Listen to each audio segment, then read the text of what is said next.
primeira coisa que eu gostaria de agradecer profundamente o convite do Saulo e parabenizar a Central de Movimentos Populares, dirigida pelo nosso amigo Abrão, né? Acho que falta muito dessa discussão no país. Muito bem, então vamos tentar ir para frente aí. Olha, o que o Saulo me pediu que fizesse era fazer um recorte do golpe de 64 até as suas origens, digamos assim, né? Quais os fatores históricos e políticos que se somam para o tal do golpe de 64. Então, eu tentei me ater a isso, né?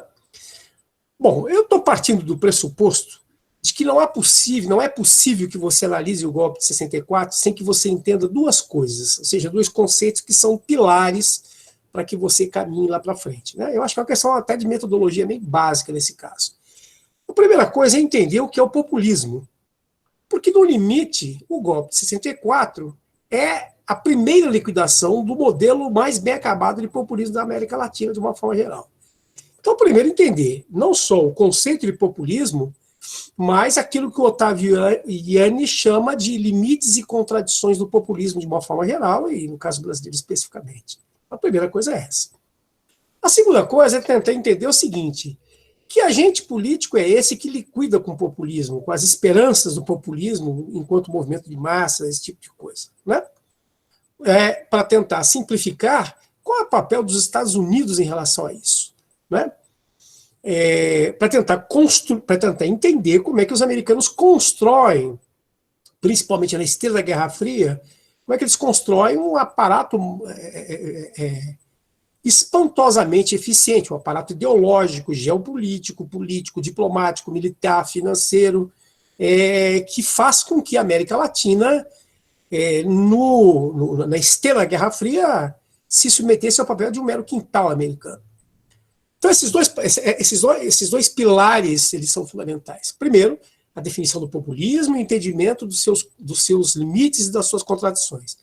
Segundo, o papel dos Estados Unidos nessa coisa aí. Tá claro? Para quê? Para que lá na frente nós chegamos, façamos a fusão entre os dois e entendamos por que é que eles produzem o golpe. Tá claro? Bom, então vamos para o óbvio. A primeira coisa é a discussão sobre o conceito de populismo, porque você tem populismos e a literatura é bastante profícua nesse troço aí, né? Por exemplo, você tem aí no sul e no meio oeste americano, entre os anos 1880 e 1900, por exemplo, você tem produtores rurais que se insurgem num movimento violento, radical, que se opunha a três coisas basicamente, né?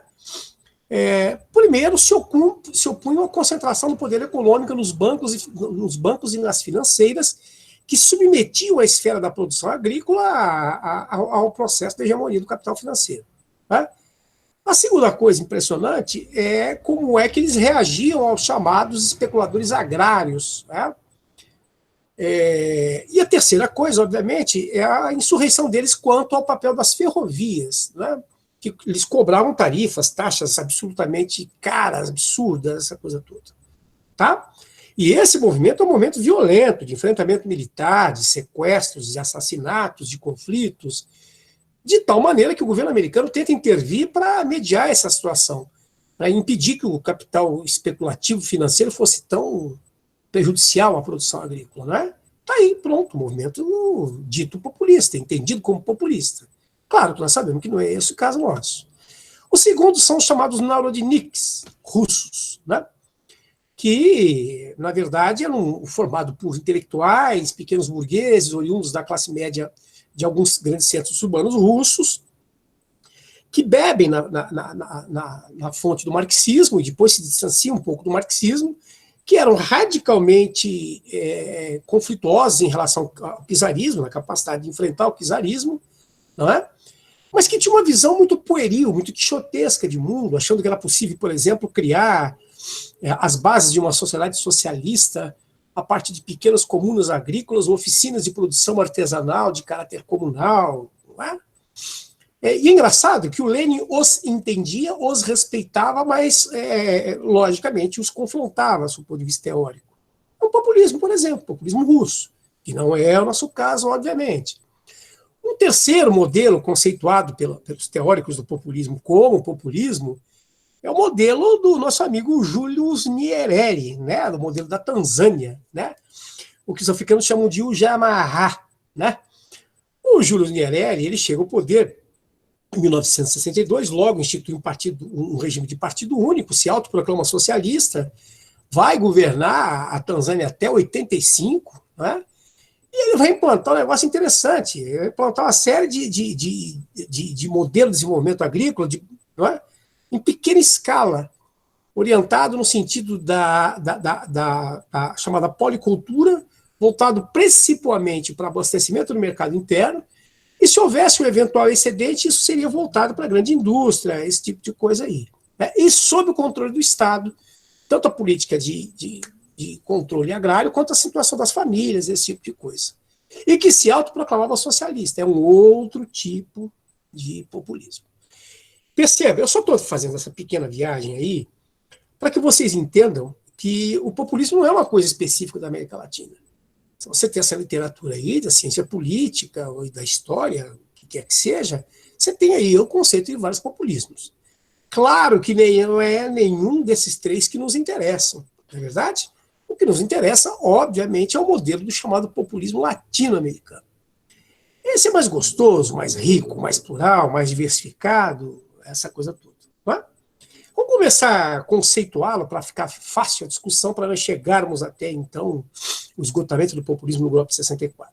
A primeira coisa é a seguinte, o primeiro pressuposto para que o populismo aflore na América Latina é a quebra da Bolsa de Valores de Nova York em 1929. Isso é uma questão básica, essencial.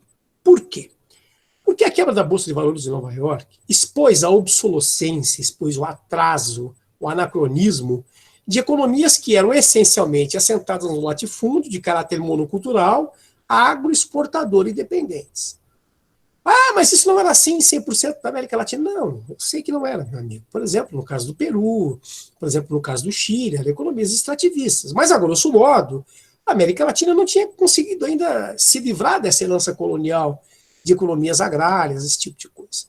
E o que acontece com a crise de 29? Ela deixa esse modelo desnudo, né? Ela quebra esse modelo, ela deixa claro a obsolescência, o atraso, o anacronismo desse modelo, que não era mais possível manter este modelo aí. Não é?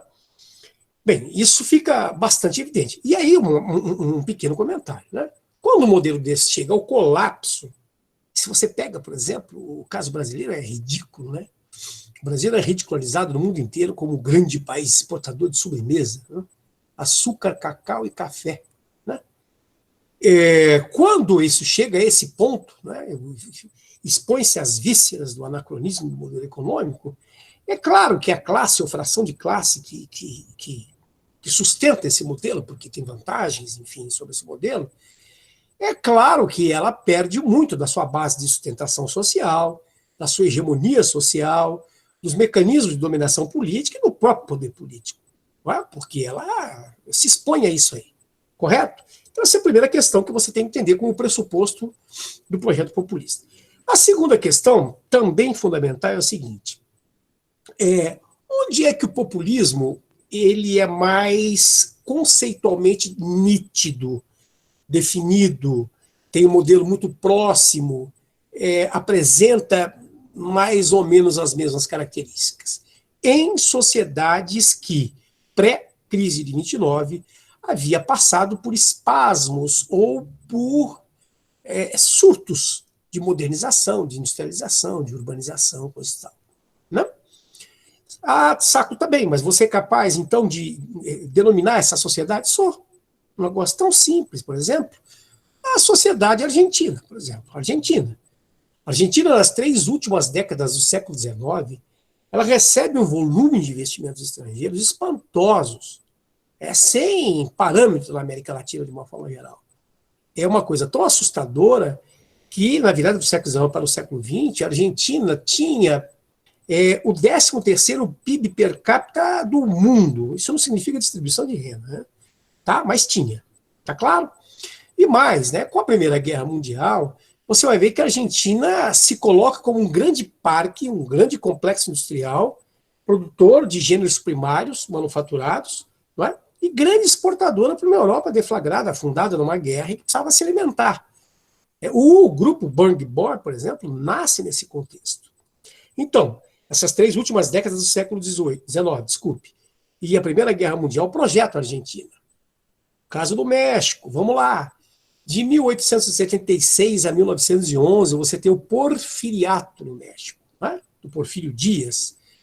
Olha, o Porfírio Dias emerge como um grande herói da luta de expulsão dos franceses do México e vai se tornar um grande cacique político e vai implementar profundas mudanças na economia mexicana, dotando o México de uma malha ferroviária excepcional, uma malha telegráfica, estimulando a industrialização primária, conseguindo atrair operários imigrantes, criando oficinas de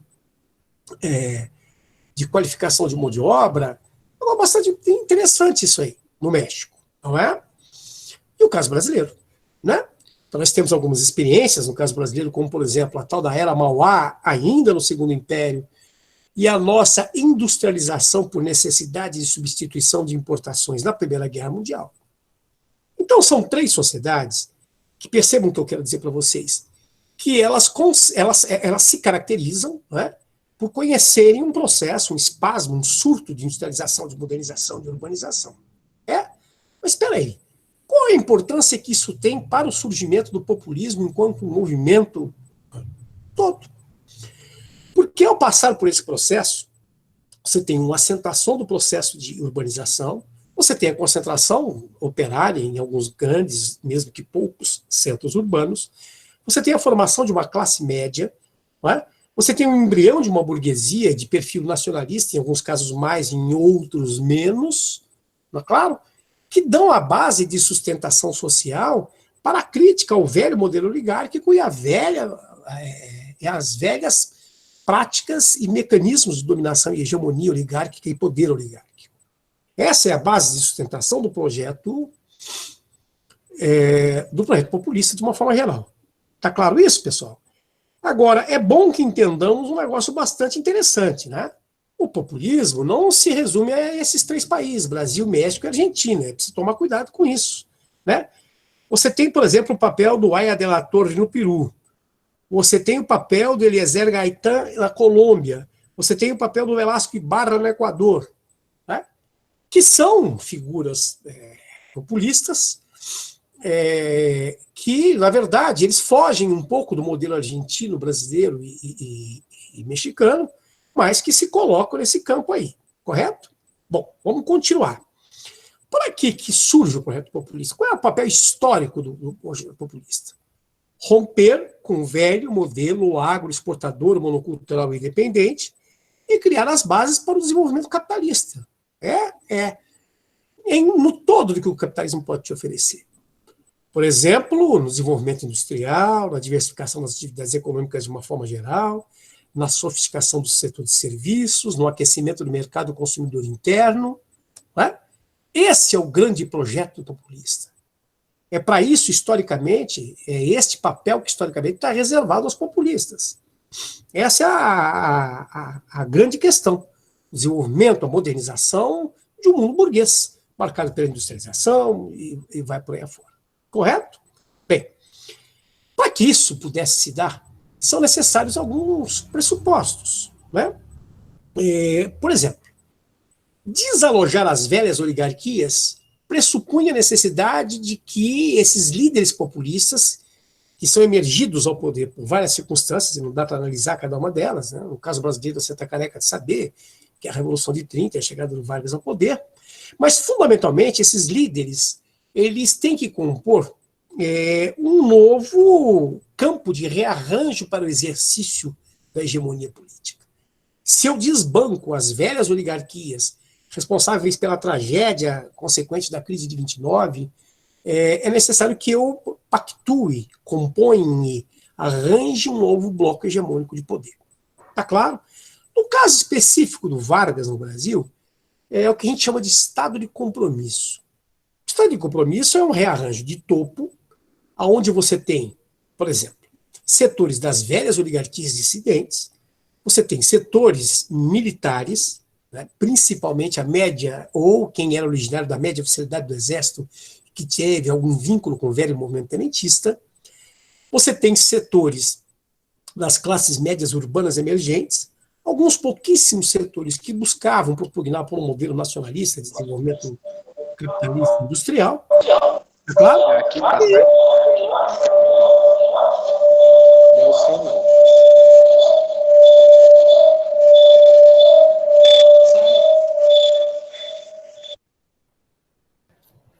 Oi, teve uma interferência no som, mas já voltou, saco? Consegui arrumar já, pode retornar. Vamos lá. Bem, o Saulo, eu tô com um problema aqui que é sem noção de hora. E às vezes eu ataco de papagaio, eu vou falando e eu tenho medo desse negócio aí. Pode ficar tranquilo, eu vou te orientando. Tá? Porque eu fiz tudo para compactar a coisa em 1 hora, como você havia pedido, e agora, como eu estou solto aqui, eu tenho medo de falar excessivamente e passar o tempo aí. Né? Não, mas eu te oriento, pode ficar tranquilo. Nós 8h30 agora. Ah, é 8h30? Então tá bom. Vamos ver como é que nós vamos administrar esse tempo aí. Pois bem, desculpe. Então, por exemplo, no caso brasileiro, você tem isso que você chama de estado de compromisso, e é fatal. Enquanto o estado de compromisso, como um bloco não tão sólido, mas um bloco de sustentação de Vargas existiu, Vargas existiu. Quando isso acabou, Vargas acabou. E mais, no caso varguista, por exemplo, você tinha uma coisa interessante, que era o chamado Clube 3 de Outubro, formado basicamente por antigos tenentistas, que tinha um papel de pressão militar, quase miliciana, no sentido de combater o localismo do poder agrário, das velhas oligarquias, dos velhos coronelões de terra, para garantir o processo de unitarismo, de centralização do poder político. E aí, então, nós já vamos na terceira pré-condição do desenvolvimento do projeto oligárquico, desculpe, do projeto populista, que é a necessidade de fortalecer o governo da União. Né?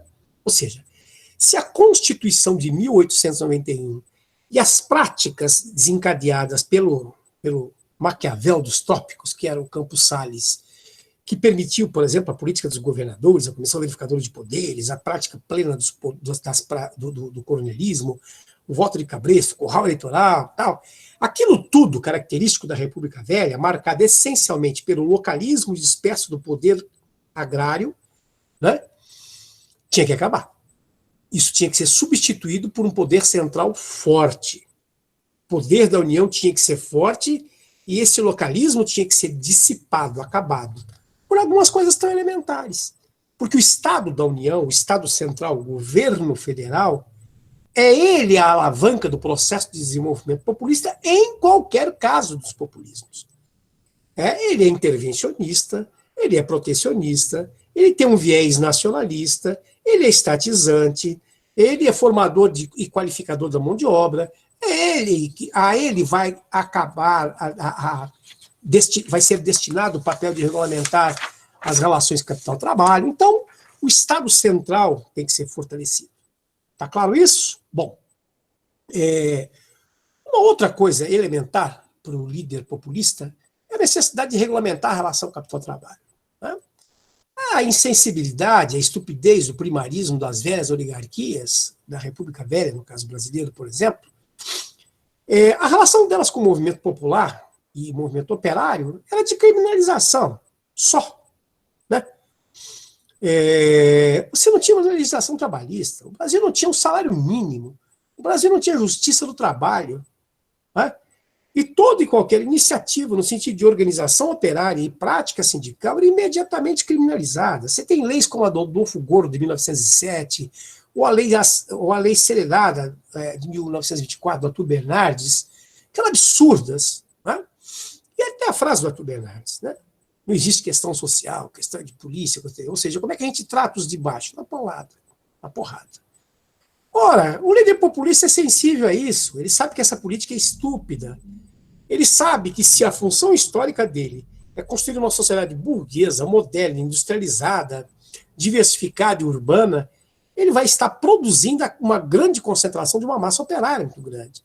E que, obviamente, ao fazer isso, você vai ter um operariado em larga escala, concentrado no mesmo espaço urbano, qualificado, organizado no espaço da fábrica e, por isso, mais consciente, reivindicante e mobilizado. Ora, É claro que cabe ao líder populista se antecipar a isso e trazer para o Estado o papel de regulamentar as relações capital-trabalho, né? Isso o líder populista faz muito bem. E vou lhe dizer mais, essa história de trazer para si a responsabilidade da regulamentação da relação capital-trabalho, ela não é um ato de bondade. Ela não é um ato de doação espiritual de um cristão sensível. Não, ela não é nada disso. Tá? Ela, primeiro, qualquer líder populista é sensível ao entender, por exemplo, que o movimento operário havia acumulado energia, força, acúmulo histórico, capacidade mobilizatória e de reivindicação, né?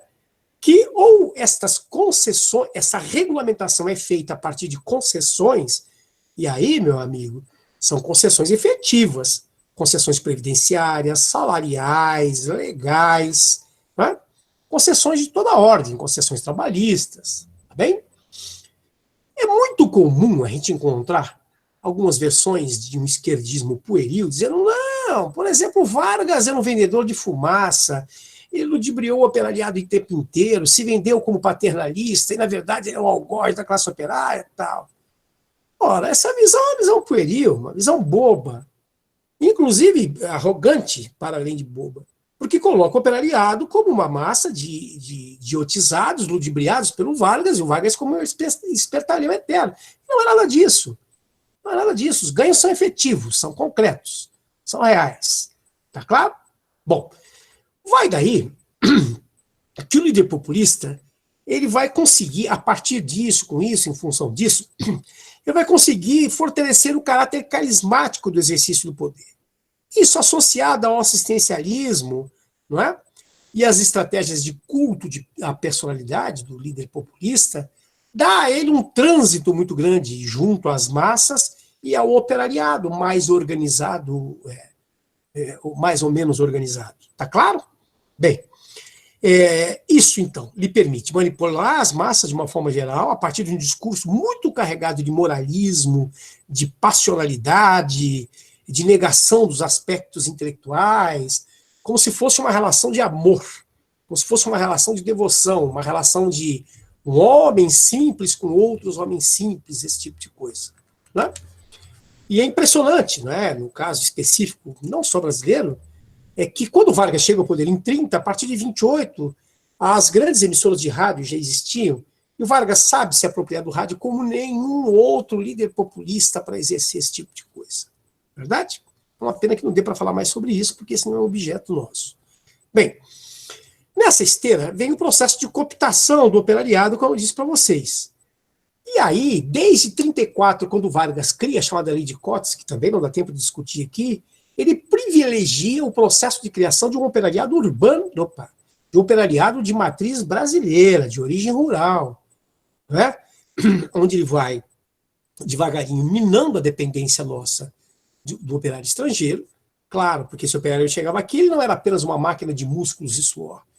Ele tinha uma história de consciência, de luta de classe, de ideologicamente vincular-se às esquerdas. Esse tipo de cara não interessava para Vargas, não é?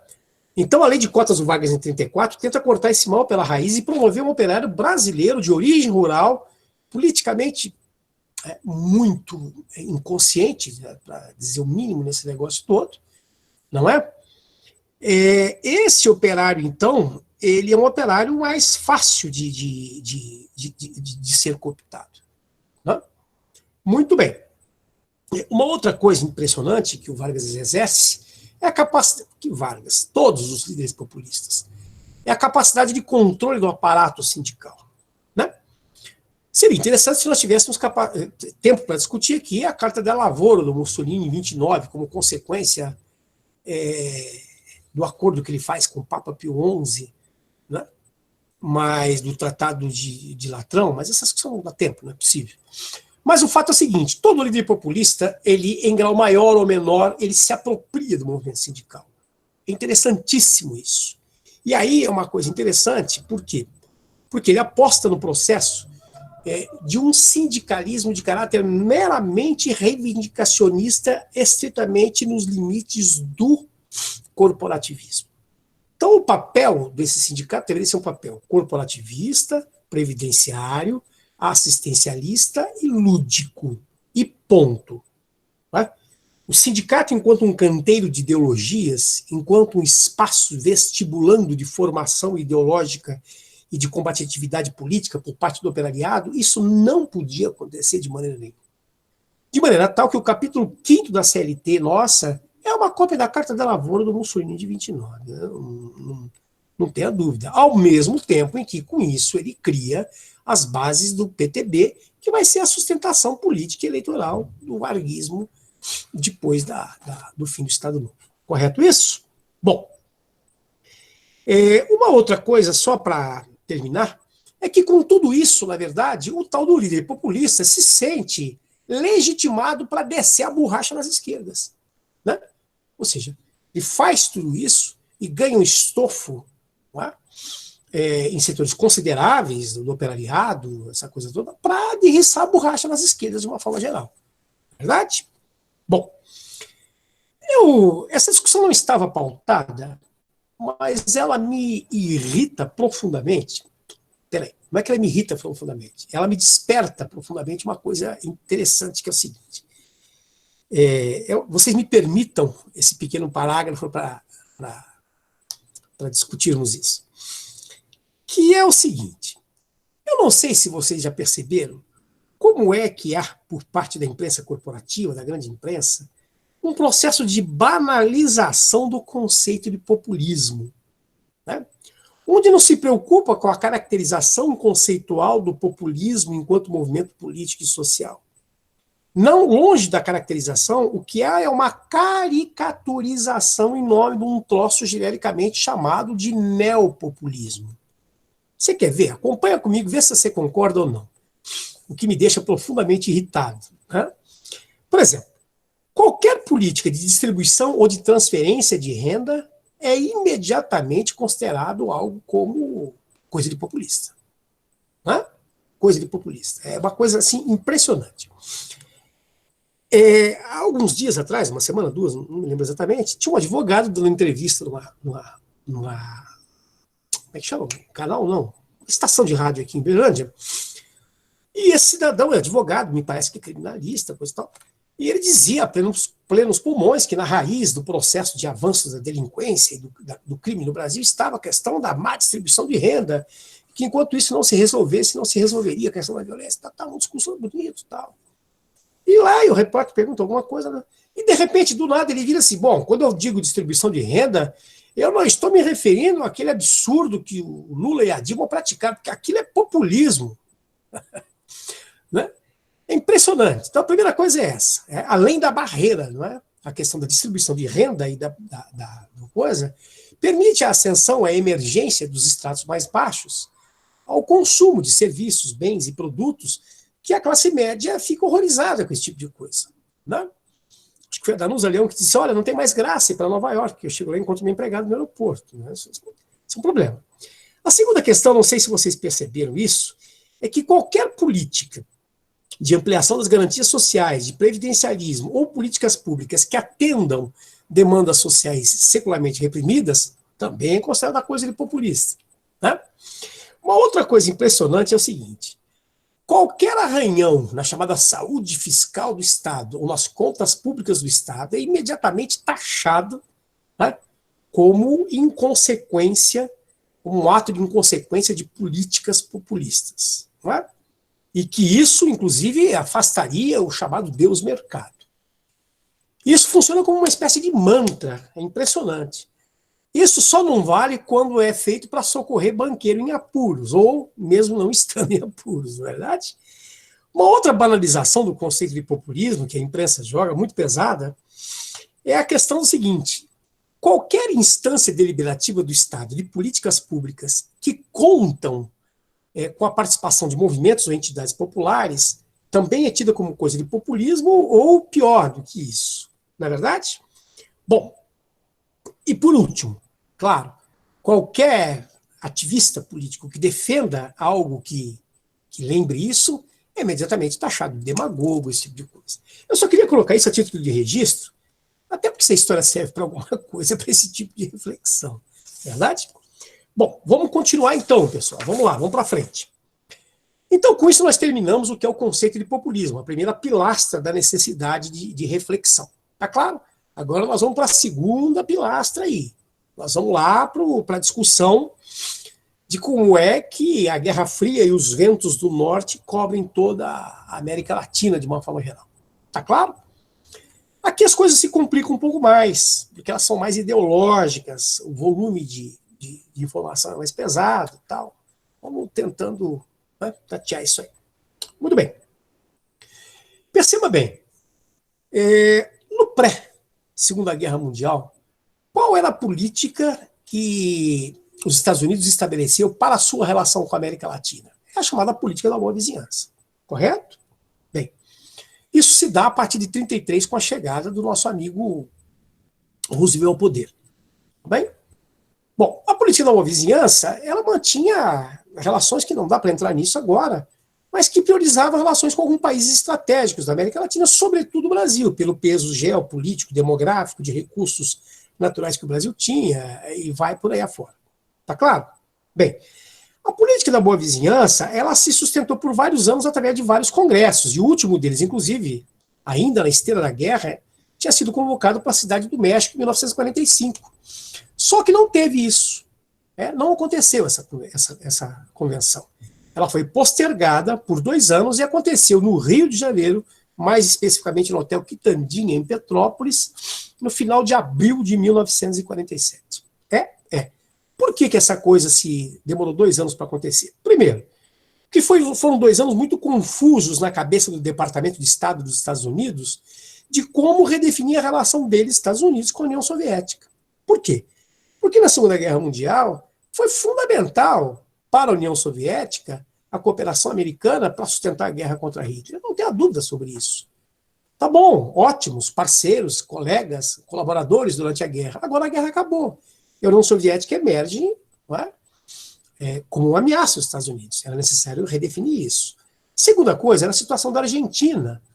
Por quê? Porque em 1940 houve um golpe militar na Argentina, liderado pelo chamado Grupo dos Jovens Oficiais da União, e que esses caras tomaram o poder, tinham um perfil claramente fascista, trouxeram da Itália o adido militar da embaixada italiana, da embaixada argentina na Itália, que era o coronel Juan Domingo Perón, que veio para a Argentina de volta, e que ele era uma espécie de Olavo de Carvalho desses meninos, né, desses golpistas aí. E ele, o Perón, ele tinha vínculos de profunda amistosidade com Mussolini. E que chega na Argentina, esses golpistas dão a ele o mais importante ministério, que era o da saúde, do bem-estar social e da família. Do trabalho, do bem-estar social e da família. E com isso, o Perón consegue se eleger, em 45, presidente da Argentina.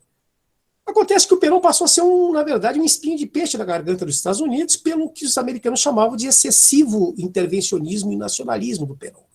Né? Então, por tudo isso, se prorroga este encontro, que deveria ser da política da boa vizinhança. Só que os americanos chegam no Rio, em 47, com um pacote acabado, que não tinha nada mais a ver com política de boa vizinhança. Pelo contrário, eles trazem um pacote pronto, feito, acabado, que pega todo mundo de surpresa. Eles trazem a proposta de uma coisa chamada TIAR, ou seja, eles propõem aos países da América Latina, aliás, da América como um todo, a assinatura de uma coisa chamada Tratado Interamericano de Assistência Recíproca. Um nome bonito, angelical, essa coisa toda.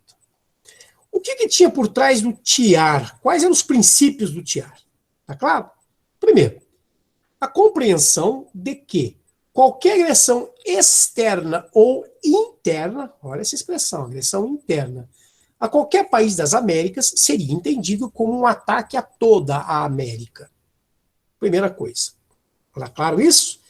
A segunda coisa é a seguinte: a soberania e a integridade territorial dos países da América Latina deveriam ficar a cargo das Forças Armadas dos Estados Unidos da América do Norte. Então, a Força Aérea, a Marinha de Guerra e o Exército Americano seriam eles os responsáveis pela garantia da integridade territorial e da soberania nacional dos países da América Latina. Mas espera aí, e as nossas forças de defesa?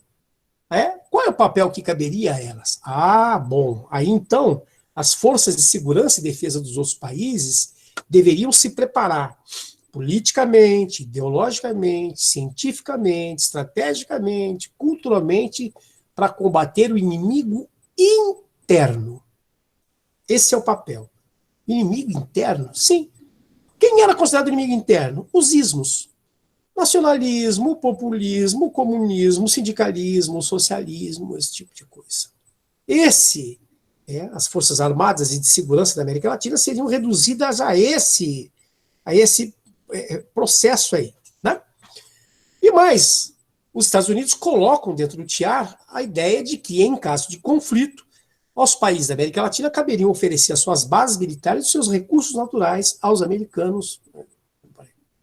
Então, para quem ainda não entendeu de onde vem esta usina de golpes militares que varrem a América Latina de 54 até começo dos anos 80, tá aí. Só uma pequena informação. Tá bem, ótimo. Então, esses oficiais das forças de defesa e das forças da América Latina deveriam, então, se preparar para isso. E onde é que eles estudariam? Ou na chamada Escola das Américas, né, no Fort Benning, na Geórgia, ou no National College War, em Fort Leslie, em Washington. Esses eram os dois grandes centros de propagação do quê? Da doutrina Truman. Por quê? Na verdade, o TIAR não é outra coisa senão a doutrina Truman para a América Latina, de uma forma geral. Tá claro? Bom, como é que isso se reflete na América do Sul, no Caribe, e vai acabar respingando no caso brasileiro? A primeira coisa é a seguinte. Em 1947, com a assinatura do TIAR, em Petrópolis, no Rio de Janeiro, aproveitando a ocasião, os Estados Unidos vão jogar pesado em cima do Dutra para que ele esfacelasse o Partido Comunista. Porque o Partido Comunista tinha elegido uma bancada considerável de deputados para a Constituinte de 45 e 46.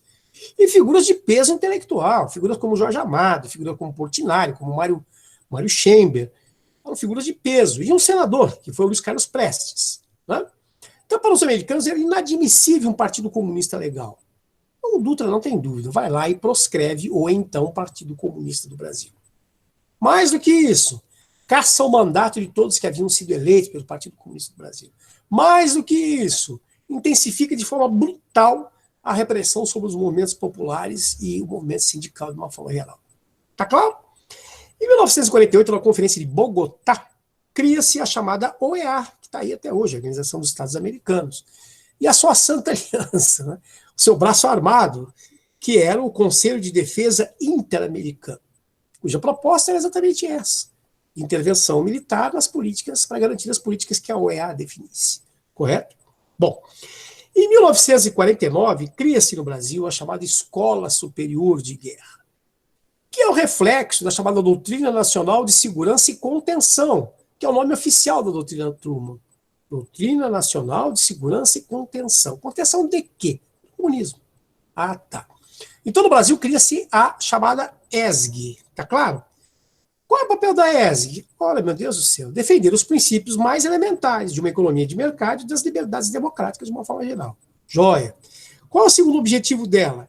O combate visceral a qualquer dissonância, a qualquer dissidência, partindo do pressuposto de que a minúscula parte tem uma tendência muito grande de contaminar o todo, e que por isso tinha que ser extirpado e combatido, do ponto de vista cultural, ideológico, tá? Ou eliminado fisicamente, simplesmente assim. Isso é uma diretriz da chamada Escola Superior de Guerra. A outra coisa era o fortalecimento da doutrina de segurança nacional e dar uma certa capilaridade a isso. Não é? Por quê? Para isso, cria-se uma coisa chamada ADESG, que é a Associação dos Diplomados da Escola Superior de Guerra, que em Uberlândia existe até hoje. Né? Claro que não tem mais o mesmo foco. A ADESG, então, ela se procria pelo interior do país, dá uma certa dá uma certa capilaridade para que a Escola Superior de Guerra propagasse isso pelo interior do país afora e cooptasse lideranças empresariais, rurais, intelectuais, a imprensa, clubes de serviço, clubes recreativos, lideranças populares. Né? Então, todos passavam pela DESG no sentido de manter isso aí. Só uma pequena coisa antes de avançar, que eu queria colocar para vocês, que é impressionante. Os americanos forçam a barra e de maneira tal que os dois primeiros presidentes diretores, comandantes, desculpe, da DESG, foram, respectivamente, o Cordeiro de Farias e o Juarez Távora, que eram dois antigos tenentistas, getulistas de quatro costados, e que, na verdade, vai acabar acontecendo o quê? Eles vão acabar sendo cooptados contra Vargas, cooptados pelos militares americanos. Não é? E o mais engraçado é que o oficial de ligação direta entre Truman e o Brasil, e a Escola Superior de Guerra no Brasil, era um aspirante a coronel chamado Goberido Couto Silva, que todos vocês sabem vai exercer um papel fundamental durante a ditadura militar no Brasil. Correto isso? Bem, a primeira a pagar a conta dessa formulação política agressiva, militarizada, dentro da doutrina Truman, é a Guatemala. Né? Em 1954, chega ao poder o Jacob Arbenz Guzman, na Guatemala. E que ele tinha um viés de política social. Por exemplo, todas as terras amodaladas na Nicarágua e devolutas serão distribuídas a camponeses. Né? E cria uma série de barreiras ao capital externo lá. Ora, os caras não têm dúvida, os caras invadem a Guatemala e você vai ver que vão promover uma verdadeira chacina. Em um ano de ocupação americana, 140 mil guatemaltecos são mortos ou simplesmente desaparecidos. Em 1961, a partir da chamada Carta de Punta del Este, né, cria-se uma coisa chamada Aliança para o Progresso. Nós não precisamos dizer que em 61 havia um tsunami no Caribe, que foi a Revolução Cubana de 1º de janeiro de 1959. E havia, por parte dos Estados Unidos, um horror à possibilidade de que o exemplo cubano produzisse uma metástase revolucionária. Né? Então, o que vai acabar acontecendo? Eles vão criar essa Aliança para o Progresso. A ideia era estimular o reaquecimento da economia da América Latina, modernizá-la, fazê-la avançar, aumentar o nível de renda, diminuir a miséria, como forma de que isso não funcionasse como um caldo de cultura para atrair as massas para um processo revolucionário como aquele. No caso específico, a ideia é de que um volume de 80 bilhões de dólares seriam investidos na América Latina. Né? Na verdade, esses 80 bilhões de dólares nunca passaram dos 20 bilhões de dólares que a tal da USAID, United States of Agency Development, fez, com a condição de que os países que adquirissem esse empréstimo comprassem bens, produtos e serviços do quê? Das empresas americanas. Está claro isso? Bom, por último, moçada, vamos ver como é que o Brasil avança nesse rumo do golpe, já que esse contexto todo você apreendeu, ficou razoavelmente tranquilo na sua cabeça. Né? Bom, a marcha para o golpismo, no caso brasileiro, pós-46, sempre teve a UDN à testa. A febre golpista, a sanha golpista da UDN, sempre foi uma coisa assustadoramente presente. Tá? Bom, o primeiro grande exemplo do que eu estou dizendo para vocês é o suicídio do Vargas, em 54. Né?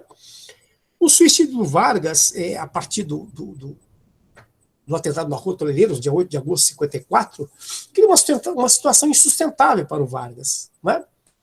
Embora ele não tivesse ligação direta alguma com o crime, né, a grande questão é que a ofensiva da imprensa sobre Vargas, o isolamento do Vargas, né, e o estranhamento das camadas populares em relação a isso, né, que na cabeça do imaginário do povo passou a ser uma possibilidade, colocou um Vargas prostrado, um Vargas sangrando, um Vargas perdendo musculatura política, eleitoral, esse tipo de coisa. E esse cenário era um cenário maravilhoso, era tudo que a UDN queria. Porque isso acontece em agosto de 54. Em outubro de 55, haveria eleição do presidente da República. E um Vargas humilhado, ajoelhado. Só que você pediu, são 9 horas. Pois é, eu me perdi no tempo aqui, viu? Esse é um grande problema. Não, mas pode dar sequência, que nós temos tempo ainda. Tá boa, a didática tá boa. Tá, eu vou fazer o seguinte, Saulo. Eu não tenho a menor esperança de acabar com o que eu tinha feito naquela 1 hora que eu editei. Definitivamente não dá. E a partir de um certo momento começa a ficar uma chatice. A minha proposta é que eu interrompa isso aqui no processo do pré-golpe, e se houver um gancho mais tarde, eu volto nisso. Porque eu estou vendo aqui, começa a ficar cansativo para as pessoas, e para mim, inclusive. Então, a proposta que eu te faço é que a gente avance no máximo mais uns 15 minutos para acabar com esse processo dos antecedentes do golpe de 64 e voltaria depois para fazer a amarração dos conceitos do colapso do populismo do Otávio Ianni com a materialidade desse golpe de 64. Porque se forçar a barra aqui, nós vamos até 11 horas da noite. É aquela questão, por isso que eu fiz questão de ter editado. Aqui lá não pode. Você concorda com isso? Porque há uma tendência a esvaziamento, se ficar só eu falando e as pessoas não interlocutarem, não é? Tá claro? Podemos fazer assim? Alô? Tá ótimo, pode fazer dessa forma, a gente organiza aqui. Tá, então vamos lá. Então eu vou tocar mais uns 10 minutinhos e parar para que a gente possa fazer a interlocução. E aí a joia da coroa fica para um outro momento, se for possível. Tá claro? Então vamos voltar lá onde nós estávamos. Bem, os antecedentes ao golpe de 64, para qualquer um que tem um olhar histórico, dá para perceber que, na verdade, isso acabaria num golpe. Né? Por exemplo, voltando à questão do Getúlio que eu disse para vocês. Esse Getúlio sangrando, desidratado política e moralmente, era tudo que a UDN sonhava. Porque isso ocorre em agosto de 54, e em outubro de 55 haveria eleições. E junto com o processo de desmoronamento do Vargas, toda a, aspas, esquerda da época, dentro do espectro ideológico possível para a época, junto sangraria também. Então a UDN contava como barbada a desmoralização do Vargas e o processo, então, de vitória dela nas eleições do ano seguinte, de 55. Né? O Vargas vai e se mata. Né? A UDN se sente traída pelo Vargas porque o Vargas se matou. Por quê? Porque, na verdade, a conjuntura dá uma guinada, né, de 180 graus. Ou seja, a massa vai para a rua num gesto de passionalidade política, invade a tribuna da imprensa, vai empastelar a tribuna da imprensa, o Carlos Lacerda é obrigado a fugir de helicóptero, líderes, os simpatizantes da UDN eram perseguidos nas ruas, enfim. Né? De tal maneira, só para simplificar tudo isso, que a UDN nunca mais ganha eleição na vida dela. Né? Então, o que acontece? O Café Filho, que era o vice, assume a presidência da República, tá claro, e toca o barco. Nas eleições de 55, o PTB, ao meu ver, teve uma atitude inteligente. Não lançar um candidato do PTB contra um candidato da UDN. Né?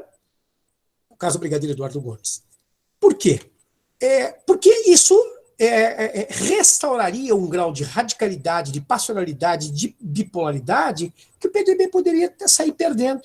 Então o PTB passa a entender que, na verdade, mais do que ele, PTB, ganhar a eleição, seria importante não deixar a UDN ganhar a eleição. Então o PTB não lança candidato a presidente, lança só a vice, coisa que à época era possível. E apoia um emergente candidato, vindo das Minas Gerais, que era o Juscelino Kubitschek. Né? E o Juscelino Kubitschek vai ganhar essa eleição. Tá claro? Bom, e uma das coisas que eu não sei se há república com esse antecedente, eu só conheço esse caso, né? Que é o seguinte, eu acho que é o único na humanidade. O único caso onde o candidato a vice teve mais votos do que o candidato a presidente. Né? O João Goulart, candidato a vice, o primeiro homem na hierarquia do PTB depois da morte do Getúlio, ele teve 44% dos votos, e o nosso amigo Juscelino teve apenas 36% dos votos. O que parece irônico acaba sendo a tábua de salvação para a histeria da UDN. Por quê?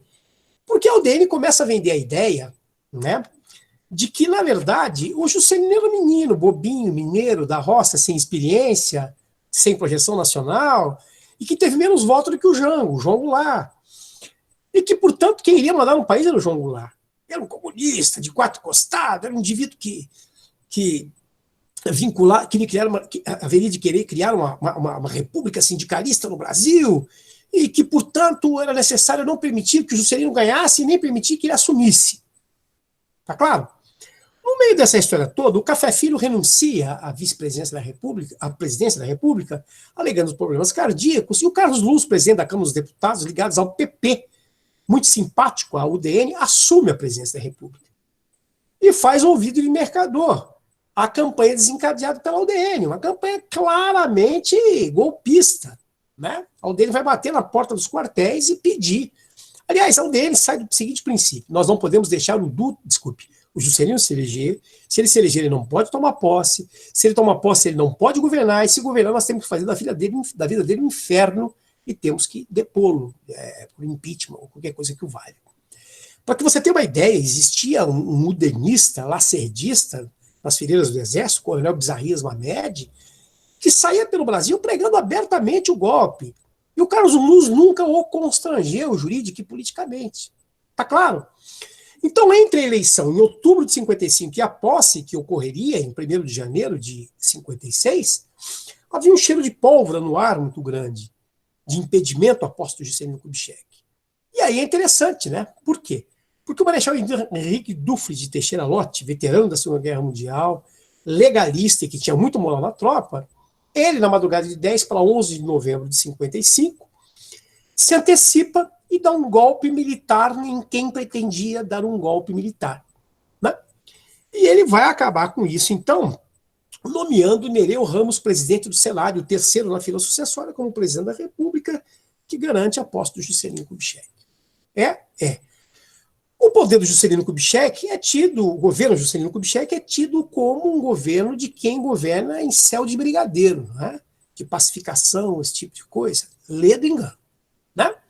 Já logo em 1956, uma série de oficiais lacerdistas e cordeiristas, de Cordeiro de Farias, da Aeronáutica, né? Liderado pelo coronel Haroldo Veloso, tentam dar um golpe militar e tomam a base aérea de Jacareacanga, no Pará. Para depor o Juscelino Kubitschek e impor um golpe militar no Brasil. Tá claro? Bom, eles acabam sendo isolados, acabam sendo presos, e por sabedoria do Juscelino e com a anuência do Congresso, o Juscelino acaba, na prática, humilhando-os. Como? Concedendo a eles anistia. Tá claro? E essas mesmas figuras, esse mesmo coronel Veloso, junto com o coronel Bournier, voltam à tona em 59 e promovem uma outra revolta na base aérea de Aragarças, em Goiás, dessa vez. Tá claro? Anunciando que iriam bombardear o Palácio do Catete, que iriam matar o Juscelino, esse tipo de coisa. São cercados, fogem para a Argentina, fogem para o Paraguai, fogem para a Bolívia e só voltam ao Brasil no governo do nosso amigo Jânio Quadros. Tá claro? E por último, de novo, quando é que, antes do golpe de 64, a UDN arregaça as manguinhas? Com a renúncia do Jânio Quadros. Não é verdade? O que, perceba bem, quando nós formos falar do Otávio Ianni, ele entende que o nosso amigo Juscelino Kubitschek foi o último dos líderes populistas sem crise. Por duas coisas básicas. Pelo extremo carisma, pela extrema capacidade de antecipação às crises políticas, pela enorme capacidade de cooptar setores mais refratários a ele, e principalmente pelo entusiasmo do projeto desenvolvimentista que ele desenvolveu, que ele pôs em prática, o chamado plano de metas, não é verdade? Então ele dizia que o Juscelino Kubitschek, por todas essas qualidades, foi o último a criar uma simulação de amálgama social que transcendia o conflito de classes, e que fez isso de forma muito bem feita. Tá claro? Bem, depois de Juscelino Kubitschek nós temos o Jânio Quadros, que se há, me desculpe até a vulgaridade da expressão, mas se há uma excrescência no populismo, é o Jânio Quadros. Né?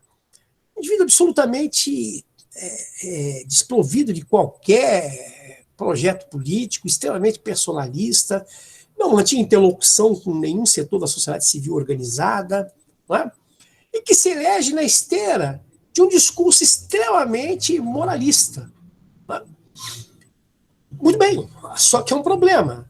Você pendurado numa vassoura, cantando varre, varre, vassourinha, vai varrer a corrupção, e que o grande problema do Brasil é a corrupção, e que ele chegou para dar jeito nisso. Quando ele assume, ele não tinha a menor noção do passivo deixado pelo Juscelino Kubitschek. Porque a euforia do plano de metas do Juscelino Kubitschek tem um preço. E esse preço, esse débito, deveria cair no colo do próximo governante.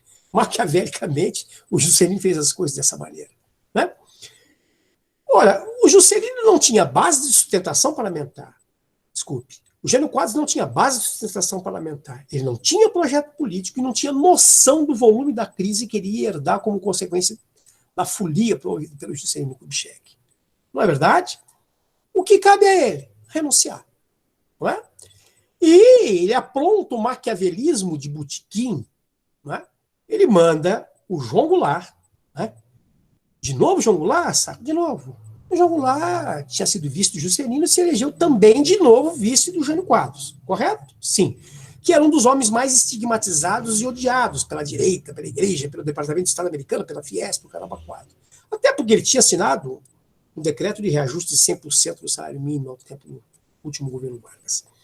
Então ele manda o Jânio Quadros, o João Goulart, para a China, para reatar as relações diplomáticas com a China, né? Comunista, Pequim. Ora, isso deixa toda a direita, os setores conservadores, absolutamente estarrecidos com isso, né? Então ele faz isso, e quando o João Goulart está na China, na madrugada de 24 para 25 de agosto, ele renuncia. Ora, essa data é uma data muito simbólica, muito pesada, muito traumática, é a data na qual, há 7 anos antes, o Getúlio havia se suicidado. Então isso cria um enorme clima, não é? Com desenrolares, então, que nós vamos deixar para uma outra oportunidade em função do tempo. Eu acho que é isso por enquanto, Saulo, porque pelas minhas contas aqui iria mais meia hora, por isso que eu tinha... Fechou? Tá claro? Tá ótimo, Saco. Nós vamos abrir para as perguntas. Inclusive, já tem uma primeira pergunta aqui da Raquel, que ela pergunta o seguinte. Ela faz uma pergunta aqui sobre Getúlio Vargas, onde ela coloca aqui, ó, ela pergunta se Getúlio não criou 2 partidos, um para a burguesia e outro para o operariado. Se mais alguém tiver pergunta, pode ir fazendo no chat que eu vou auxiliando o Saco aqui. Posso responder? Pode. Enquanto isso, o pessoal vai perguntando lá. Olha, Raquel, eu vou um pouco mais longe de você. Eu acho que ele criou 2 partidos para a burguesia. Um é o PSD, que tem o dedinho dele nessa história toda aí, e o PTB. Porque se você pegar, o PTB, na verdade, o PTB, enquanto partido político, não é outra coisa a não ser a chamada aristocracia burocrática operária criada por ele ao longo do Estado Novo, de uma forma geral, quando ele enquadra o movimento sindical e reduz o movimento sindical, entre outras coisas, a ser uma correia de transmissão dos interesses do Estado para o seio da classe operária, né? E não era raro os momentos em que o PTB entrava em conflito, tanto com alguns poucos grupos trotskistas que militavam no meio operário, como principalmente com o PTB, né? Então, eu acho que é correto, só que eu vou um pouco mais longe do que você, pela minha compreensão. Agora, temos que ter cuidado com uma coisa, né? Independente disso, o PTB, em todos os embates que você tinha, de perfil nacionalista, anti-imperialista, a campanha do Petróleo Nosso, a campanha... o PTB, a campanha do Petróleo Nosso não, porque é anterior, né? Mas as reformas de base, por exemplo, a reforma agrária, o apoio às ligas camponesas, o PTB sempre teve uma postura interessante nesse aspecto, tá bem? Saco. Tem mais uma Vamos pergunta lá. aqui. Deixa eu pegar aqui.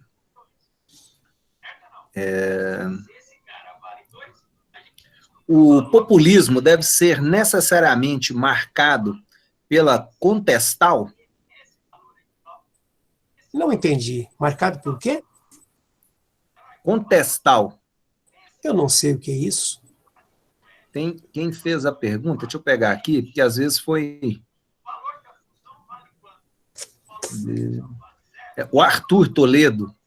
Arthur, se você quiser explicar melhor, refazer a pergunta, enquanto isso eu vou te fazer uma pergunta da Sara, que ela fala o seguinte: como podemos trabalhar para conscientizar a população em geral a respeito do prejuízo das interferências dos Estados Unidos nas políticas de países da América Latina? Bom, olha, eu queria dizer o seguinte, eu acho que atividades como essa, por exemplo, tá? Atividades como essa, e me desculpe transcender um pouco, me desculpe a transcendência, né, do tempo em que está sendo analisado. Por exemplo, eu vejo com muita tristeza, né, toda a imprensa de uma forma geral, e até mesmo os setores da esquerda, por exemplo, hoje, se degladiando para ver se o Moro deixou vazar ou não o depoimento do Lula, se ele foi antiético porque gravou e vai se autoincriminar por prevaricação, por não tomar medida.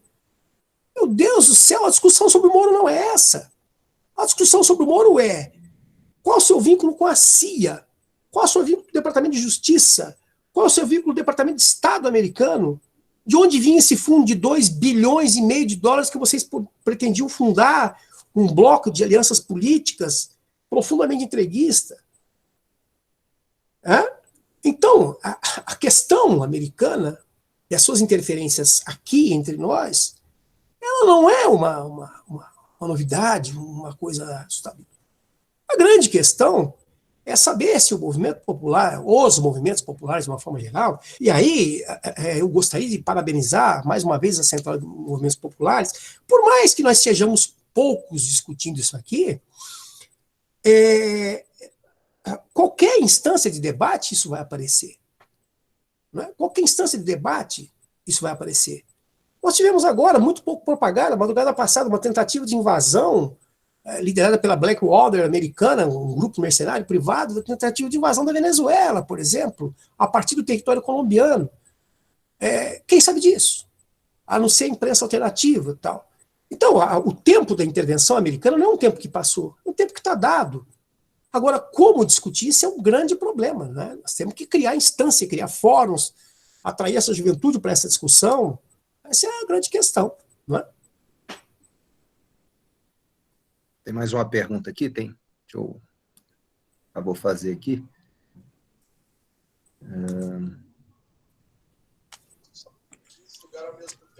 Eu posso falar, o Iago Rezende está perguntando, eu posso falar de uma tentativa de utilizar a dominação carismática sobre os operários através de concessões estatais à classe laboral? Perceba bem, eu acho que o carisma é a cereja do bolo. Não basta você ser carismático, né? É verdade que o carisma ajuda, é verdade que o Getúlio dominava o rádio como ninguém, é verdade que ele cria a Rádio Nacional, é verdade que ele cria a Hora do Brasil, é verdade que ele conseguia se colocar junto às camadas populares como se ele estivesse na mesa da cozinha do indivíduo conversando com ele na Hora do Brasil. Então a questão do carisma e da comunicação são fundamentais, não tem dúvida sobre isso. Agora, você não pode perder estruturalmente o papel do populismo, porque esses ganhos trabalhistas, previdenciários, sociais, legais e salariais, eles não fazem parte apenas de uma suposta encenação derivada do carisma necessário. Não. Isso está dentro da necessidade do desenvolvimento do capitalismo num outro patamar, numa outra etapa. Né? Então, não é um carisma concessionário. O carisma pode ser até o invólucro do bolo, mas estruturalmente, avançar nas políticas populistas significa, entre outras coisas, regulamentar as relações capital-trabalho e, nisso, fazer concessões. Né? Vou pegar aqui, Saco, só um minutinho.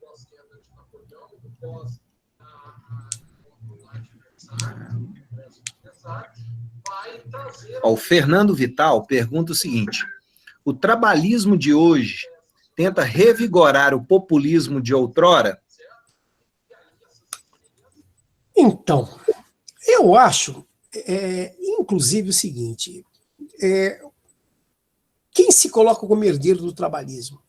Desde que o PTB surge, né, quando o nosso amigo Figueiredo quebra o bipartidarismo, institui o pluripartidarismo, havia uma briga de foice entre Ivete Vargas e Brizola pela herança da sigla do PTB.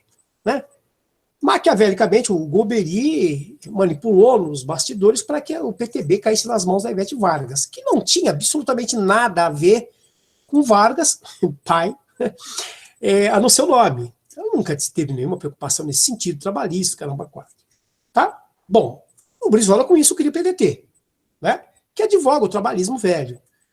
O PTB já surge num outro contexto, que não era pendurado no legado do trabalhismo varguista, e sim na experiência política empírica de enfrentamento das massas, no primeiro momento de forma corporativa, depois ganhando uma dimensão política que muitos intelectuais de esquerda, inclusive, duvidavam, né?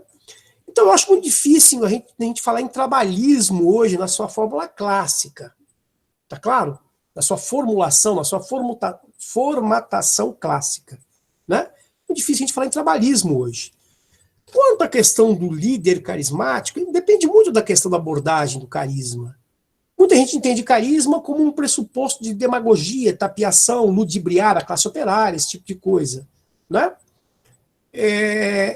Eu não entendo assim a questão do carisma, de uma forma geral. O indivíduo pode até usar do carisma pessoal, da capacidade de formular discursos, de ser aceito pelas massas, e usar isso pela direita. Ele pode até ser capaz de fazer isso, não é? Mas eu não vejo comparação entre o trabalhismo na sua formatação histórica clássica e o trabalhismo hoje, né? Eu não consigo perceber isso, certo? Ótimo. Vou pegar aqui a próxima. O Arthur, ele escreveu novamente pergunta aqui, ele fala o seguinte: o populismo é necessariamente marcado pela contestação das velhas oligarquias e monoculturas, ou essa era apenas uma característica do seu surgimento? Deixa eu ver se eu consigo entender. Perceba bem, eu disse lá no começo da nossa discussão que o pressuposto, um dos pressupostos para que os governos populistas emergissem na América Latina aí, era exatamente o colapso do velho modelo oligárquico, né? Aquelas velhas oligarquias ligadas ao velho modelo latifundiário, monocultor, agroexportador e dependente, elas vão ao colapso com a quebra da Bolsa de Valores de Nova York de 29. Tá claro isso? Bom, acontece que você não tinha uma oligarquia única, havia cisões no interior das oligarquias. Se você pega, por exemplo, na República Velha, você tinha, por exemplo, uma oligarquia alagoana, que nunca se deixou embebedar pela política do café com leite. Você tinha as oligarquias gaúchas, que também nunca se deixaram embebedar pela política do café com leite. Você tinha as oligarquias do norte fluminense, a maioria das oligarquias da Bahia, por exemplo, que nunca entraram nessa barca de política do café com leite, que, portanto, eram chamadas de oligarquias dissidentes, e que apoiaram Vargas. Aliás, a Aliança Liberal, pela qual Vargas se lança candidato nas eleições de 1930, ela tinha como base de sustentação as oligarquias dissidentes, né? E pasmem vocês, se vocês me perguntarem, olha, o que é que o Vargas fazia até novembro de 1928? Vargas era o ministro da Fazenda do Washington Luiz. Tá claro? Mas o fato é que essas oligarquias hegemônicas, responsáveis por sustentar esse modelo latifundiário, monocultural, agroexportador e dependente, com a emergência, com o colapso desse modelo, em função da quebra da Bolsa de Valores de Nova York, e com a emergência de políticas populistas, elas, sem dúvidas, elas são derrotadas. Aliás, a Revolução Paulista de 32 é, na verdade, uma reação a esse tipo de coisa.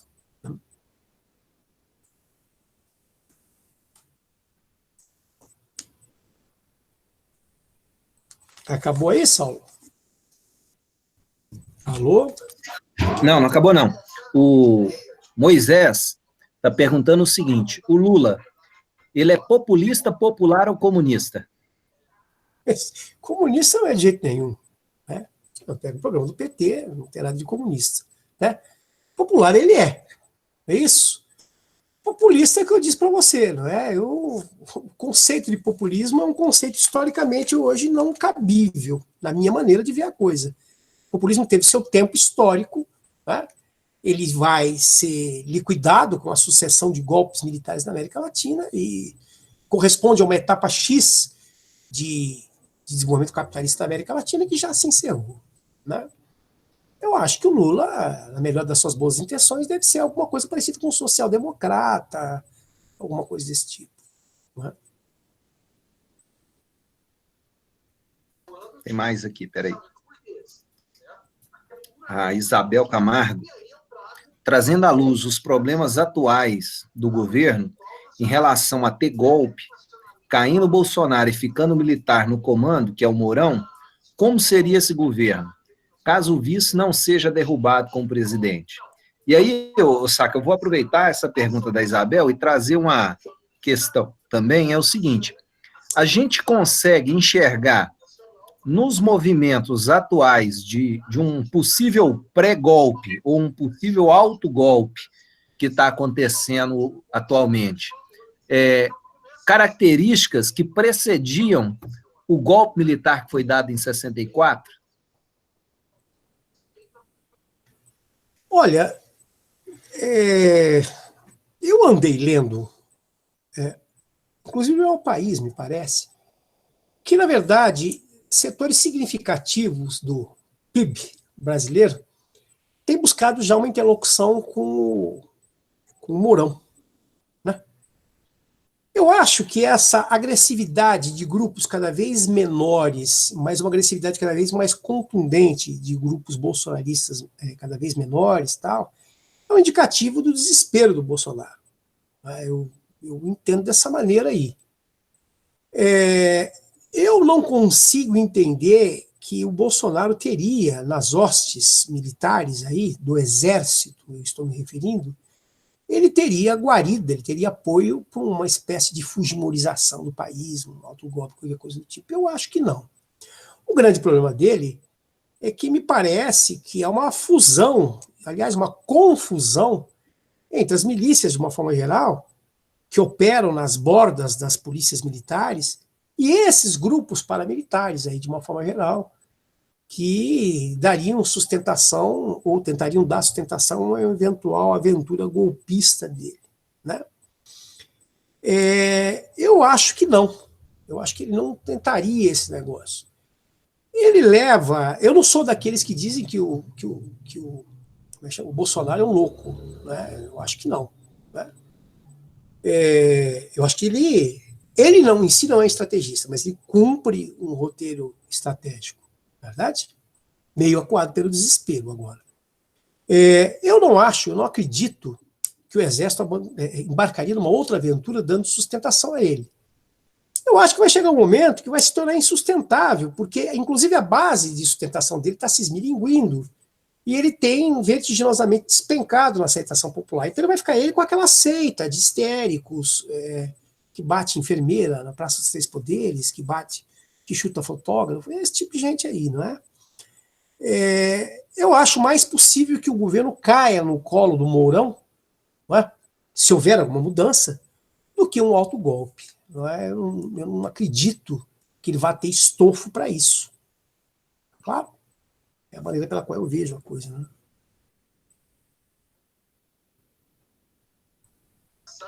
E, na sua opinião, como é que seria esse governo do Mourão? Seria um governo mais militarizado, próximo do que for um governo militar, ou ele teria características mais democráticas?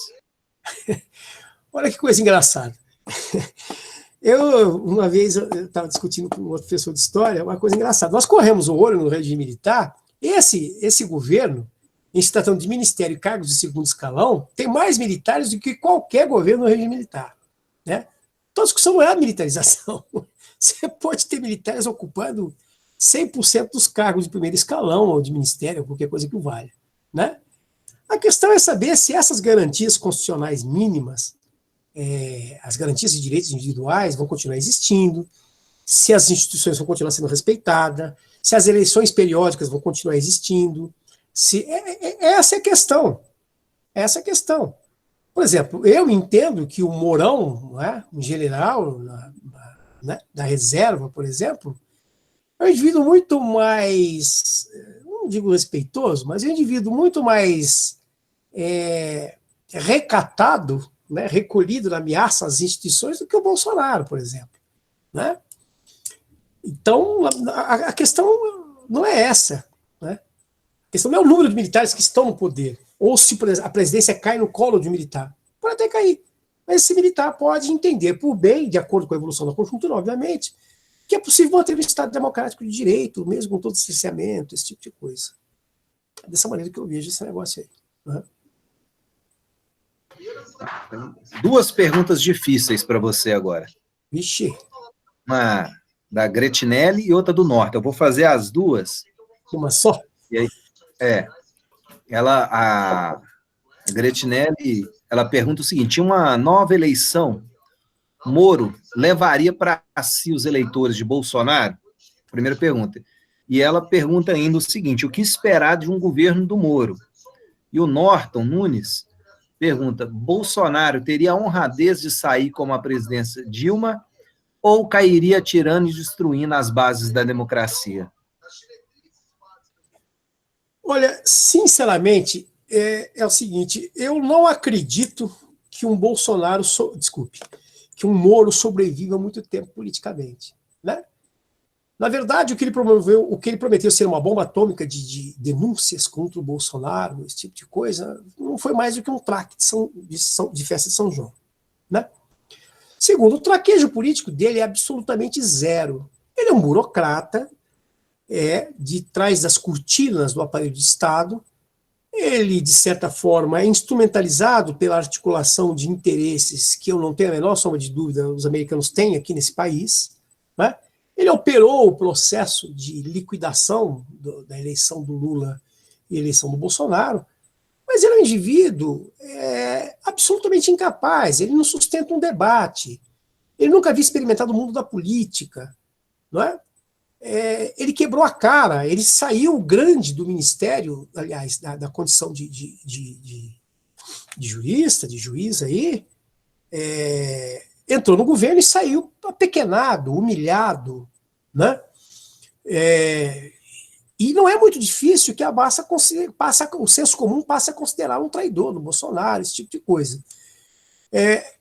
Embora hoje ele tenha um percentual de intenção de votos maior do que o Bolsonaro, né, eu entendo que há uma possibilidade de que ele vá derretendo ao longo do tempo, né? Eu não acredito que ele sustente isso. Quer dizer, tomara que sustente para rachar os votos com o Bolsonaro, né? Mas eu não entendo isso, tá certo? A segunda coisa é o seguinte. A segunda pergunta era o quê? Como é que era? Eu esqueci, Saulo. Se o Bolsonaro teria a honradez que teve a Dilma, ou ele sairia destruindo a democracia? Bom, tentar destruir a democracia, ele tem tentado a todo momento, ele não precisa da deposição dele, né? Olha, sinceramente, eu fico pensando às vezes o seguinte: eu acho que um bom acordo com o Bolsonaro, aonde boa parte do PIB chega nele e fala: meu amigo, acabou a brincadeira, não dá mais, deixa o Paulo Guedes aí para dar continuidade à política de liquidação, mas você não interessa mais, você passou a perturbar. Nós vamos fazer um arranjo de bastidor aqui, aonde nós vamos te dar a garantia de que seus filhos não vão para a cadeia, vão conseguir encerrar essas investigações e você desaparece na nuvem do tempo. Acho que ele sai com o rabo entre as pernas, porque ele sabe que ele não tem governabilidade nenhuma mais, né? Isso aí não adianta, ele está pegado a essas coisas, uma massa histérica gritando mito, mito na rua, esse tipo de coisa aí, não é? Então eu acho que ele não tem por que sair atirando, né? Embora esse estado de beligerância constante seja uma coisa atávica, parece que é uma coisa genética, né? Ele, os filhos, agora tem aparecido o 04, né? Mas eu acho que um bom acordo político vai fazer com que ele saia miando, quietinho, essa coisa toda, né? Eu acho que, inclusive, nenhum setor está apostando muito no impeachment, né? Eu até vi uma entrevista, um pedaço da entrevista do Lula, ele está dizendo assim: não, o PT não está carregando as bandeiras do coisa. Seria interessante que instituições da sociedade civil, CNBB, ABI ou AB, entrassem com esse processo de impeachment, né? Então, porque o impeachment é uma coisa muito traumática, é uma fratura. E o Brasil vai virar uma república de impeachment, quer dizer, em menos de 20 anos, 3 sujeitos submetidos a impeachment, né? Então, eu entendo que um acordo tira ele do poder, né? E aí ele sai manso. Saco, vou fazer mais duas perguntas, vou fazer em bloco assim, que eu acho que funciona legal. A Elizabeth Coutinho. Professor, você acha que o Bolsonaro nasceu da doutrina de segurança nacional? É algo bem elaborado pelas forças militares com apoio das forças do mercado? E a segunda pergunta, que é do Fernando Vital: qual o maior problema no atual governo? A militarização ou a milicialização do poder? Bom, essa segunda eu vou responder primeiro porque ela é bastante fácil. Como eu acabei de dizer, eu não acho que a militarização do poder, né, não é as estruturas militares substituindo a institucionalidade do Estado. São homens oriundos do meio militar exercendo poder na máquina do Estado. Esse não é um problema. Isso não é um problema. Depende de que militar, sob qual projeto. Não é? Isso é uma coisa. Agora, a milícia, sim. A milícia é um problema. É de você assustar que numa casa, 50 metros da casa do Bolsonaro, você tivesse 177 fuzis guardados. Né? É uma coisa assustadora você entender, por exemplo, que uma deputada federal, coronel da reserva da PM do Rio de Janeiro, é encontrada no Ceará incentivando as milícias cearenses que apoiavam no interior da Polícia Militar do Ceará a tentar destruir o governo do Estado. Coisa e tal. Aí sim, tá claro? Então, para mim, a milícia é uma coisa séria. E há um processo de espargimento muito grande da milicianização de setores ligados direto ou indiretamente aos órgãos de segurança, a nível estadual. Né? Eu não consigo perceber isso no Exército. Então, responder a primeira. A segunda coisa é o seguinte: não há militar que não seja filho da doutrina de segurança nacional em se formando naquela época. Todos eram assim. Né? Era uma coisa impressionante. Existe uma coisa interessante, uma piada muito interessante à época, que o Pasquim, que é um periódico que não é da época de vocês, o Pasquim uma vez soltou uma charge do Angeli, me parece, um cartunista, onde ele colocava o seguinte, né? Os militares não dormem mais. Com o quê? Com medo de sonhar com comunistas. Né? Então, via-se comunista em todo lugar. Comunista atrás do armário, comunista caindo do chuveiro, comunista debaixo da pia, comunista sequestrando a filha, comunista... Né? Então, todos os militares tinham essa formação. Mas o caso do Bolsonaro, que mais deixa ele claro, não é exatamente essa questão de ordem ideológica. Aquele jornal GGN, do Luiz Nassif, se você for lá, tem um dossiê. Você pode ler, que é sobre o laudo psiquiátrico do Exército que levou ao afastamento do Bolsonaro. Ele é considerado psiquiatricamente comprometido. Né? Ele cria, ele fala de combater o terrorismo. Ele tinha criado, conseguir aumento, né, do soldo, reajuste salarial. Ele tinha criado todo um sistema de implodir os gasodutos do Rio de Janeiro, que mataria dezenas de milhares de pessoas. Né? Então, isso é que o leva a ser afastado. Um laudo psiquiátrico, está lá, você vê o laudo direitinho. Né? E desde os 33 anos de idade, ele recebe uma aposentadoria integral do Exército. E fala que combate a corrupção, os privilégios, esse tipo de coisa. Né? Então, todos os militares criados à época, eles têm esse discurso anticomunista, esse tipo de coisa. Né? E não só no Brasil. Né? Tá claro? Saco, dentro do que você estava falando, o Paulo Irineu, ele pergunta aqui, ó, primeiro ele te parabeniza pela exposição, e ele pergunta, o que mais alimentou essa ânsia por um novo período de militarismo?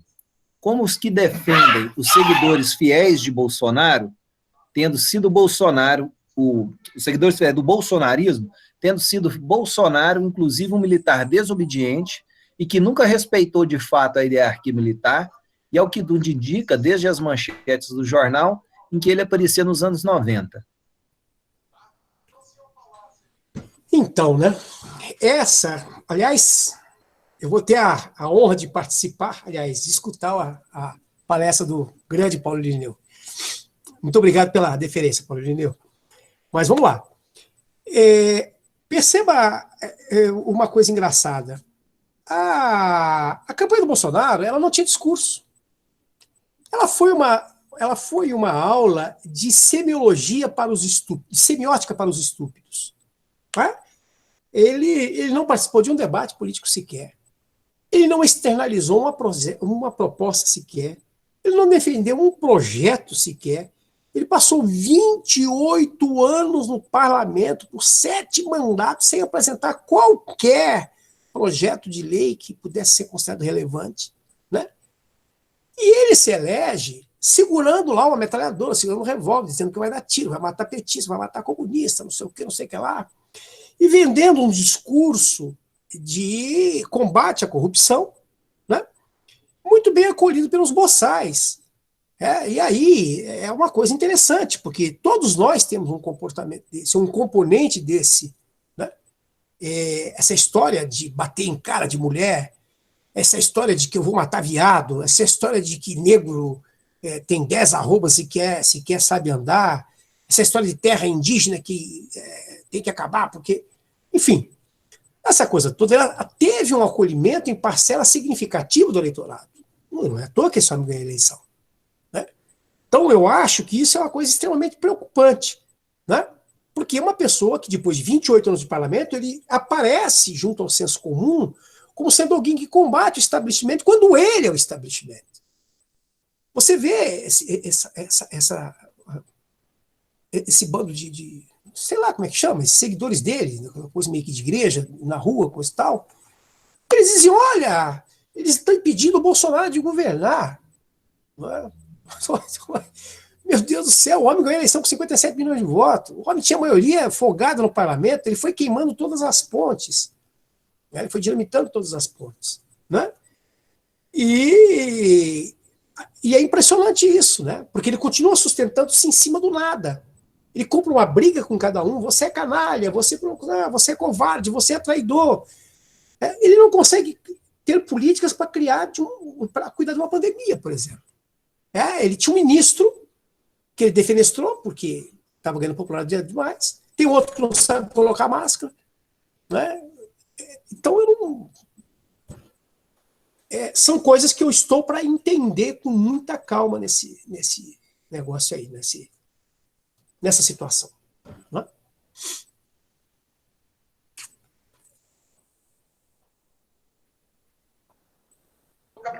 Saco, tem mais uma pergunta aqui? Deixa eu pegar aqui. Professor, inicialmente se falou a respeito da banalização do termo populismo.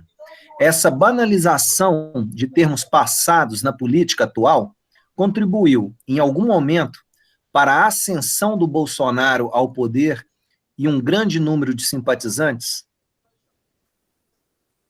Pois então, se você pegar o conceito clássico de populismo, como eu já disse para vocês, ele é historicamente, temporalmente impossível. Né? Agora, se existe um componente do líder, desculpe, se existe um componente presente no populismo no qual o Bolsonaro pegou uma carona muito boa, é exatamente o carisma. Não é? Você não pode negar que o Bolsonaro detém um carisma que é contagiante para os seus. Não é? Você tem pessoas que o chamam de mito, pessoas que choram a se aproximar dele, pessoas que prometem dar a vida por ele. Se isso é uma seita, ou se isso é uma base popular de apoio sustentado por um carisma, ou se as duas coisas ao mesmo tempo, eu não sei. Mas se tem alguma coisa típica do populismo da qual o Bolsonaro se apropria, é esse aspecto do carisma, com o qual você pode concordar ou não, mas que ele é uma figura carismática, não tenha dúvida. Né?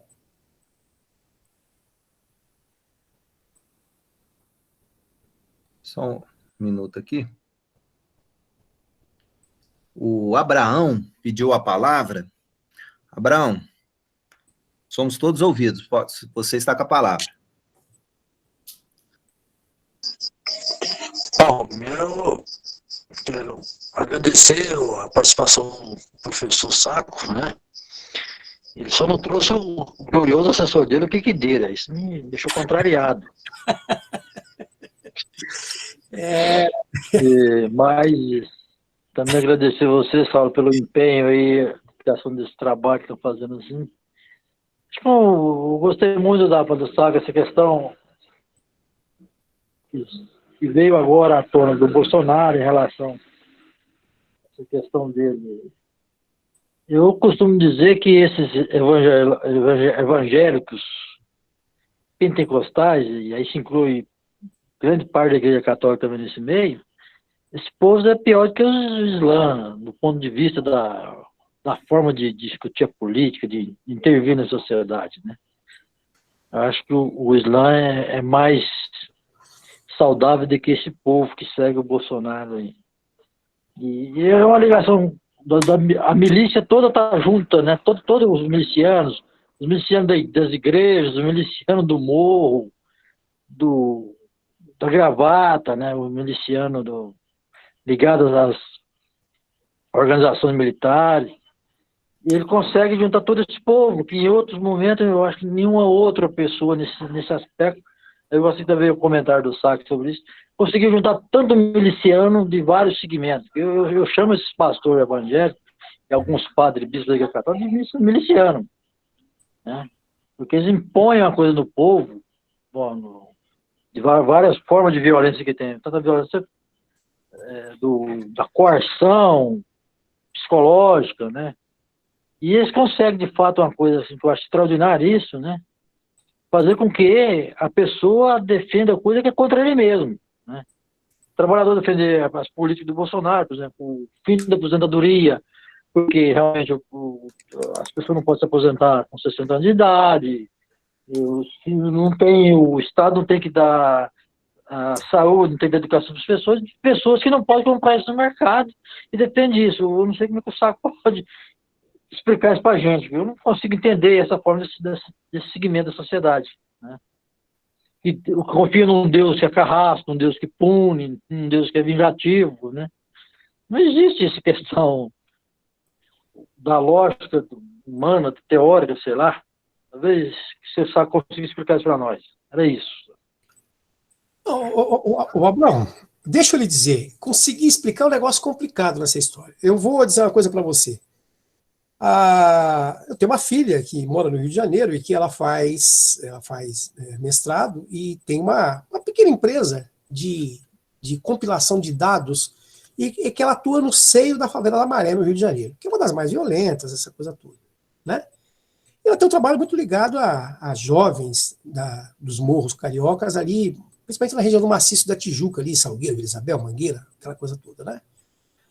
Ela está assustadíssima, ela está dizendo o seguinte, por exemplo, os milicianos se juntam a esses ativistas religiosos neopentecostais e eles estão destruindo principalmente os templos, os terreiros de igreja de matriz, de religiões de matriz afro, né? Seja umbanda, seja candomblé, esse tipo de coisa, né? E em alguns casos eles se confundem, né? Esses neopentecostais se prestam a abraço auxiliar dos milicianos e vice-versa, né? Mas tem uma coisa, o Abraão, foi até bom você tocar isso aí, que é o seguinte: durante a República Velha existe uma coisa chamada curral eleitoral, né? Onde o camponês, o trabalhador rural, né, o chamado analfabeto funcional, que mal sabia desenhar o nome, ele tinha todo o seu voto controlado pela figura do coronel de terra. Até porque o voto era aberto, que nomeava o mesário da eleição no coronel, essa massa de camponeses estava vinculado a esse coronel por laços direto ou indireto de dependência, desde o empreguinho até empréstimos ou pequenos serviços assistencialistas, esse tipo de coisa. Então, com isso, o tal do coronel formava o seu curral eleitoral. E quanto maior fosse o número de eleitores que ele manipulasse, maior era o tal curral eleitoral dele e maior seria a influência dele nas instâncias superiores de poder, para ter mais prestígio, poder, privilégio, o caramba 4. Correto? Este tipo de curral eleitoral hoje em dia, a possibilidade dele existir é quase zero. Primeiro, porque a sociedade não é mais rural como era há 100 anos atrás. Ela se mudou para a cidade. Segundo, que o número de alfabetizados é maior. O número de eleitores, proporcionalmente em relação aos habitantes, também é maior. Terceiro, e principalmente, porque o voto é secreto e digitalizado. Então, as velhas práticas da antiga República Velha de criar este tipo de curral eleitoral já não existe mais. Só que existe um problema. Existem outros currais eleitorais tão comprometedores para o processo democrático como aqueles anteriores. Por exemplo, o curral midiático. Por exemplo, o curral do assistencialismo e da caridade. Por exemplo, o curral religioso. Quando essas três coisas se misturam, você conhece tão bem quanto eu figuras que já foram, inclusive, deputados federais por Uberlândia e que se sustentavam numa formidável máquina financiada pelo capital externo, por ONGs holandesas e tal, não é? Que cria uma formidável máquina de assistencialismo e que foi se elegendo em cima disso. Que é aquela velha coisa do São Tomás de Aquino, né? Desculpem-nos, miseráveis, mas o que seria de nós se vocês não existissem? Né? Se não houver miséria, não há indústria da caridade, não é? E não há reprodução eleitoral. Então, esse tipo de curral eleitoral hoje em dia, né? O curral midiático, o curral religioso e o curral do assistencialismo, ele me parece estar fazendo surgir também um quarto modelo de curral eleitoral, que é o curral da bancada da bala. Né? E aí entra miliciano, aí entra forças policiais, aí entra todo mundo.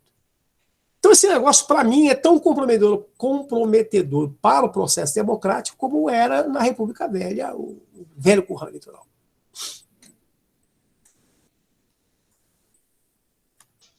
Saco.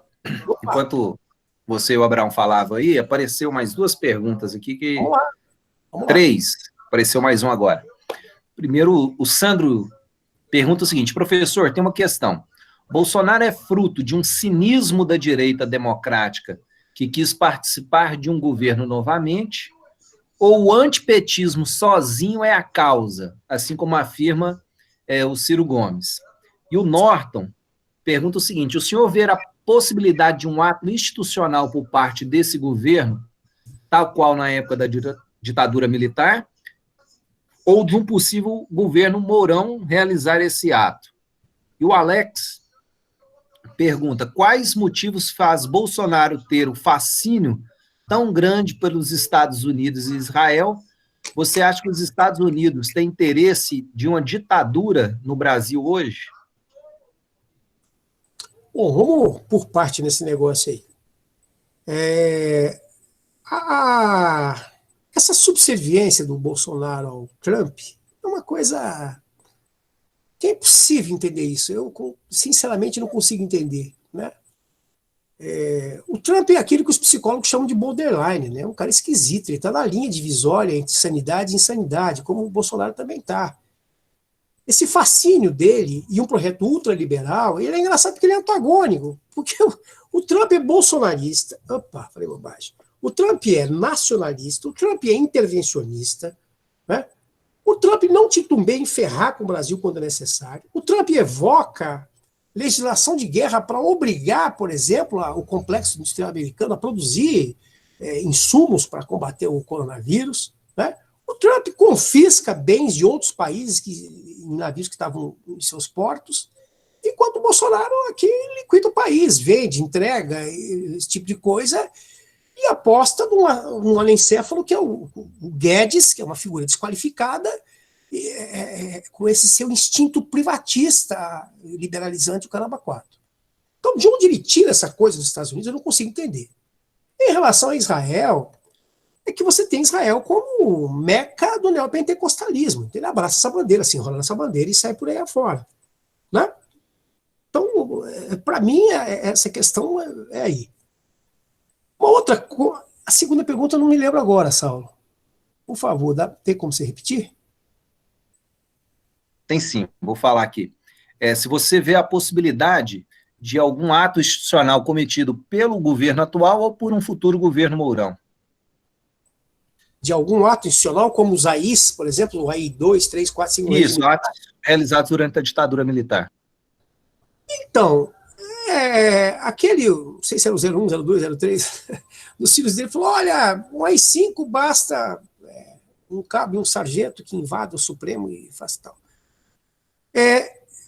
O que eles haveriam de querer com o ato institucional? Que formato, que modelo que teria esse ato institucional? Né? Para quê?